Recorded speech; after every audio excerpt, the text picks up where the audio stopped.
So there was this guy in one of my classes in high school, senior year. He was in two of my classes, and he had the most amazing voice. Like just his talking voice. I've never even heard him sing, but just the way he talked was just.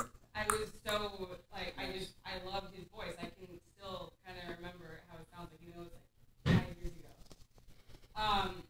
And it was so unique and kind of wispy. Like it wasn't like super deep, but it was just at this perfect pitch and like register and the range. It was just I just loved the tone of his voice, and it wasn't like really heavy. It was like really light. Like the words just kind of like flow off of his tongue. Like oh my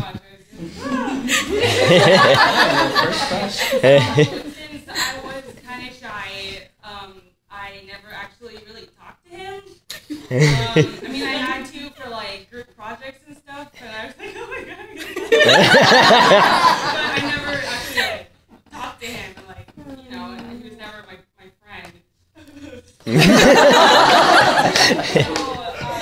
at the time, I was listening to this boy band called Big Bang. It was like my favorite at the time. I mean, I still really love them, but I was like obsessed with them. They had this song called Koe o Kikasete, which is Let Me Hear Your Voice in Japanese. And so I was listening to this song on repeat and just writing this song about this guy's voice. And so the poem is mainly based on his voice, but then in other parts I talk about like walking through like the hallway and like hearing my footsteps and stuff and being in the back of the crowd and you know because like I never really talked to him. So it's kind of about the sense of hearing as well as this guy's voice. And so I mentioned other senses like, oh, I don't need to hear or no, well, I need to hear. I don't need to like see or smell or any of that as long as I can hear his voice. So I'll read a part of it. So it starts with, I don't even need to turn from the soft murmur of the words. I can already tell that it's you. If only it were me you were talking to. And when you aren't around, I miss that quiet and smooth tone and the quick, airy way your lips form the words. Oh, I often dream that for me, you'd let me hear your voice. And so this song is kind of interesting with the structure. It starts with like an intro that melodically comes from the bridge part, but then it goes intro and then verse, and the verse is twice as long as the first verse is, and then the bridge is half as long, and then there's the chorus, and then there's a second verse which is shorter, but then the bridge is twice as long, and then second chorus, and then outro. So here is voice.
one day during freshman year when the day before my lesson and I hadn't written anything yet.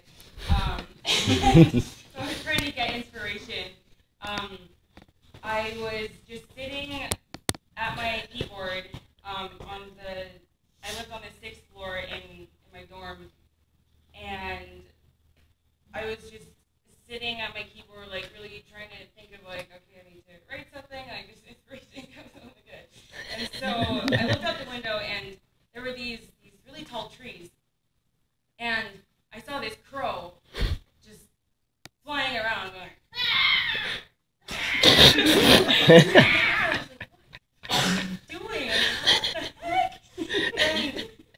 And then this other like larger bird came. I was like, and then they just like flew away. I was like, what just happened? Oh my gosh, what the heck? And I was like, wait, like I wonder if maybe that crow was in distress and it was trying to save something, or maybe it had its nest in the tree and there was this predator bird. I mean, I will never know what happened with that crow, but I just kind of thought like maybe it was like trying to protect something in that tree. So I wrote another poem, and yeah, I'll just read my love poem. Flying in circles, searching frantically, claws scraping at the empty space, crying out but there's no response, knowing dangers out there, feeling the desperate need to protect the one I love. So I thought maybe this crow, like, so this piece is about the crow's futile efforts to protect something.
Okay.